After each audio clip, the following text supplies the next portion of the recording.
जय हिंद दोस्तों, डीके आईक्यूएल में आपका स्वागत है। आज हम बात करने वाले हैं डीजीएचएस का एक टॉपिक है। आज हम प्रीवियस ईयर कराए थे तो उसमें भरतनाट्यम का पूछा गया था। ठीक है, मतलब शास्त्रीय नृत्य से क्वेश्चन पूछा जाना है। HLL का जो पैटर्न है उसमें शास्त्रीय नृत्य से क्वेश्चन डाल रहा है, तो हम कोशिश किए हैं कि जितने भी शास्त्रीय नृत्य है और उसके साथ शास्त्रीय भाषा जो हमारे देश का जो शास्त्रीय भाषा है कितना है, टोटल हम डिटेल में बात करने वाले हैं। तो आप लोग वीडियो देखिए, काफ़ी अच्छा समझ में भी आएगा। टोटल मतलब कंप्लीट कितना शास्त्रीय नृत्य है, शास्त्रीय भाषा, इसी के रिगार्डिंग बहुत ही कम समय में टोटल कंप्लीट हो जाएगा।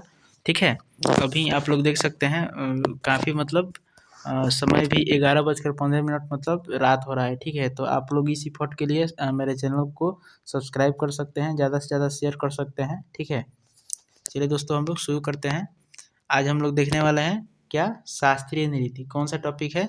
तो शास्त्रीय नृत्य, टॉपिक का नाम है शास्त्रीय नृत्य।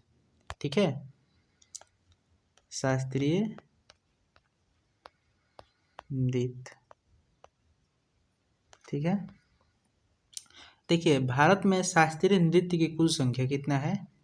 तो 8 है। ठीक है, लेकिन भारत सरकार के द्वारा एक नौवा शास्त्रीय नृत्य को भी जोड़ दिया गया है, मतलब उसको अर्ध शास्त्रीय नृत्य की कैटेगरी में माना जाता है, जिसका नाम है छऊ। जो छऊ जो मतलब इसको पूरा मतलब एक नहीं होता है, फुल इसको नहीं मिला है मान्यता, लेकिन अर्ध शास्त्रीय नृत्य के रूप में छऊ को जाना जाता है। ठीक है, ऐसे छऊ के लिए हम एक्स्ट्रा फैक्ट में बता देते हैं। अभी पहले छऊ जो नृत्य है, जो आपका जो छऊ नृत्य है, छऊ ये देखिए 3 जगह मनाया जाता है। हम वीडियो एक क्वेश्चन भी आया था प्रीवियस ईयर में, तो हम उसमें भी बता चुके थे। छऊ 3 जगह मनाया जाता है, वेस्ट बंगाल में और फिर उड़ीसा में। ठीक है, उसके बाद झारखंड में। ठीक है, तो जो छऊ का जो वेस्ट बंगाल में मनाया जाता है उसे क्या कहते हैं, और उड़ीसा में क्या कहते हैं, झारखंड में क्या कहते हैं? देखिए झारखंड में कहते हैं इसको सरायकेला छऊ, और उड़ीसा में कहते हैं मयूरभंज छऊ, और आपका वेस्ट बंगाल में क्या कहते हैं? आप लोग कमेंट करके बताइए, उस दिन हम बताए थे। ठीक है, चलिए हम ये शास्त्रीय नृत्य के बारे में हम लोग देख लेते हैं। भरतनाट्यम कहाँ का लोक नृत्य है? शास्त्रीय नृत्य जो भरतनाट्यम है कहाँ का है?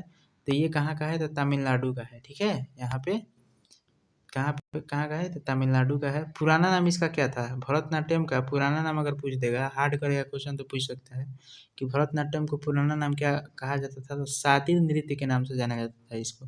ठीक है, ये जो भरतनाट्यम है किनको समर्पित है? तो जितने भी दक्षिण भारत में जो मंदिर है, तमिलनाडु में जो भी मंदिर है, उनको समर्पित है भरतनाट्यम। ठीक है, अब बात करते हैं कि मोहिनी अट्टम कहाँ का शास्त्रीय नृत्य है? तो जो मोहिनी अट्टम है ये केरल का है। ठीक है, विशेषतः ये किनके द्वारा किया जाता है? तो महिलाओं द्वारा किया जाता है। ठीक है ना। अब बात करते हैं कि जो कथक है ये कहाँ का शास्त्रीय नृत्य है? तो उत्तर प्रदेश का। देखिए ये उत्तर भारत में इसको एक ऑप्शन दे सकता है, उत्तर भारत, उत्तर भारत में ही परफॉर्म होता है कथक। ऐसा नहीं कि उत्तर प्रदेश में ही, उत्तर भारत में परफॉर्म होता है। अब पूछ देगा कि उत्तर भारत का शास्त्रीय नृत्य कौन सा है? तो कौन सा हो जाएगा? तो कथक हो जाएगा। ठीक है, अब बात करते हैं उड़ीसी कहाँ का शास्त्रीय नृत्य है? तो उड़ीसी से नाम से स्पष्ट होगा कि इसको ये उड़ीसा में है। ठीक है, अब बात करते हैं कि जो मणिपुरी जो शास्त्रीय नृत्य है ये कहाँ का है? तो मणिपुर का है। कुचिपुड़ी शास्त्रीय नृत्य कहाँ का है? तो आंध्र प्रदेश का है। कहाँ का है? आंध्र प्रदेश का। उसके बाद सत्रिया शास्त्रीय नृत्य कहाँ का है? तो असम का है। फिर कथकली जो महाभारत रामायण से रिलेट करता है, तो ये कहाँ का है? तो केरल का है। ठीक है, ये विशेषतः पुरुषों द्वारा किया जाता है। यहाँ पे जो महिलाओं द्वारा किया जाता था, मोहिनी अट्टम किया जाता था। तो पूछ देगा देखिए केरल में 2 शास्त्रीय नृत्य है। ये भी पूछ सकता है कि कौन सा ऐसा दक्षिण भारत का ऐसा कौन सा राज्य है जहाँ पे 2 शास्त्रीय नृत्य है?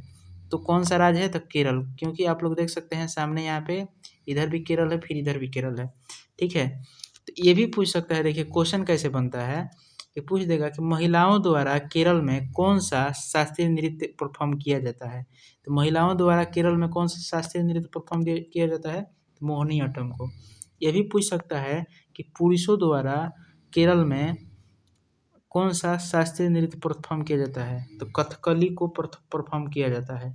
ठीक है, तो ऐसा क्वेश्चन पूछा जा सकता है। देखिए क्वेश्चन को हार्ड करना इसी में से ऐसा क्वेश्चन मतलब घुमा घुमा के पूछेगा कि जो अच्छे अच्छे पढ़ने वाले होंगे उनको कन्फ्यूजन को चक्रिया कर गिर जाएंगे। ठीक है, तो क्वेश्चन पूछना आयोग का बहुत अच्छा तरह से बना सकता है। ठीक है, तो हम कोशिश किए हैं कि जो भी होते हैं हम कोशिश किए हैं कि उसको बताने का। अब इसमें कुछ फैक्ट्स हैं। ठीक है, इसमें क्या फैक्ट्स हैं, तो थोड़ा सा स्टोरेज प्रॉब्लम है, इसके लिए कोऑपरेट कीजिएगा लोग। देखिए लोक नृत्य, देखिए जो भारत में हमारे लोक नृत्य कितने हैं, तो 2500 लोक नृत्य है। शास्त्रीय नृत्यों का वर्णन किस में मिलता है, तो नाट्य शास्त्र में मिलता है, जिसे भरत मुनि ने लिखा है। ये पंचम वेद कहलाता है। ठीक है, नाट्य शास्त्र में जो मिलता है भरत मुनि ने लिखा है, इसको क्या कहा जाता है, पंचम वेद कहा जाता है। ये भी पूछा जा सकता है कि भारत का सबसे प्राचीन नृत्य कौन सा है, ओल्डेस्ट क्लासिकल डांस कौन सा है, तो भरतनाट्यम है। ठीक है, सबसे नया शास्त्रीय नृत्य कौन सा है, तो सत्रिय है। ठीक है, सबसे नया शास्त्रीय नृत्य कौन सा है, तो सत्रिय है। इसके फाउंडर किसको माना जाता है, तो श्रीमद शंकर देव को माना जाता है। सबसे नया जो शास्त्रीय नृत्य सत्रिय है, इसको कब शामिल किया गया, तो वर्ष 2000 में शामिल किया गया। ठीक है, तो ये सब क्वेश्चन पूछा जा सकता है और पूछा जाता है। ठीक है ना, तो इस वीडियो में हम कोशिश किए हैं कि जो भी जानकारी है हम फैक्ट्स के सहित दे दें। और इसके बाद हम लोग बात करने वाले हैं अब शास्त्रीय भाषा पर आ जाते हैं बिना टाइम को व्यतीत किए। शास्त्रीय भाषा हमारे भारत में कितने हैं, तो 6 भाषा हैं। ठीक है, 6 भाषा शास्त्रीय भाषा हैं। मतलब शास्त्रीय जो संगीत है, ठीक है, वो कितना है, तो यहाँ पे आप लोग को बता दिए कि शास्त्रीय जो संगीत है कितने हैं, तो वो 8 है, लेकिन शास्त्रीय भाषा कितने हैं, तो 6 ही हैं। इतना ध्यान रखिएगा, ये सब क्वेश्चन पूछा जा सकता है। अब इसमें से सबसे प्रथम कौन सा है, तो तमिल है। ठीक है, सबसे प्रथम शास्त्रीय भाषा कौन सा है, तमिल है, जिसे 2004 में घोषित किया गया था। और इसको अब पूछ देगा कि भारत की सबसे पुरानी शास्त्रीय भाषा कौन सी है, सबसे पुरानी भी यही कौन है, तो तमिल है, क्योंकि 2004 में ये घोषित किया गया था। फिर दूसरा शास्त्रीय भाषा भारत का कौन सा है, तो संस्कृत है, जिसे 2005 में घोषित किया गया। फिर कन्नड़ है, कन्नड़ को 2008 में घोषित किया गया। फिर तेलुगु को 2008 में घोषित किया गया। मलयालम को 2013 में घोषित किया गया, शास्त्रीय भाषा का दर्जा मिला। सबसे नया जो घोषित हुआ है उड़िया घोषित हुआ है, 2014 में घोषित हुआ है। तो ये जो क्वेश्चन है बहुत अच्छा लेवल का क्वेश्चन है, और ऐसे क्वेश्चन पूछा जा सकता है। ऐसे पूछ देगा क्वेश्चन कि सबसे नई घोषित शास्त्रीय भाषा कौन सी है, भारत की सबसे नई घोषित शास्त्रीय भाषा कौन सी है, तो उड़िया हो जाएगा, जिसे 2014 में घोषित किया गया। सबसे पुराना शास्त्रीय भाषा कौन सा है, तो तमिल हो जाएगा। क्वेश्चन कई तरीके से पूछा जा सकता है। भारत में कितने शास्त्रीय भाषा का मान्यता प्राप्त है, तो 6 भाषा का मान्यता प्राप्त है। अब ये भी पूछ सकता है कि निम्नलिखित में से कौन सा शास्त्रीय भाषा नहीं है, तो इसमें से 3 दे देगा, कोई एक नहीं देगा। तो ऐसे भी क्वेश्चन पूछा जा सकता है। तो ये सब याद रहेगा तभी ना बना पाइएगा आप लोग।